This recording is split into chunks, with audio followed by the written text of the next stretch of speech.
આજે હું બનાવવા જઈ રહી છું મિલેટ મેજિક બાઉલ. મેં લઈ લીધી છે 1 વાટકી મિલેટ, 1 વાટકી કેપ્સિકમ, 1 વાટકી ટામેટાં, બાફેલી મકાઈ, સમારેલી ડુંગળી, સમારેલી કાકડી, ફુદીનાના પાન, ઝીણું સમારેલું લેટસ.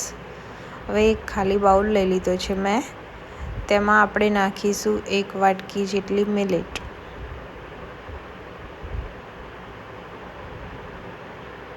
મિલેટને આપણે બાફી લીધી છે. હવે તેમાં નાખીશું 1 વાટકી જેટલી કાકડી.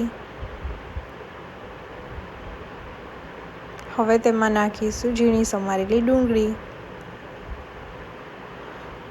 હવે તેમાં નાખીશું ઝીણા સમારેલા કેપ્સિકમ. કેપ્સિકમને મેં તેલમાં કાળા મરી નાખીને સોતે કરેલ છે.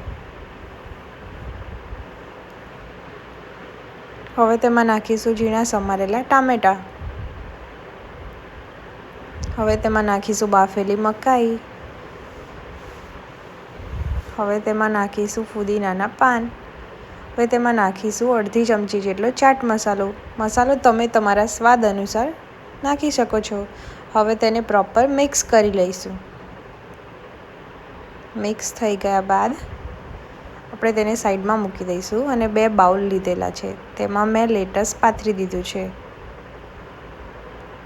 હવે તેમાં ડીપ માટે મેં ઓલિવ ઓઇલનું ડ્રેસિંગ રેડી કરેલ છે તે મૂકી દઈશું. હવે તેમાં મિલેટ અને વેજીસ પાથરી દઈશું. હવે બાઉલ રેડી છે, મિલેટ મેજિક બાઉલ.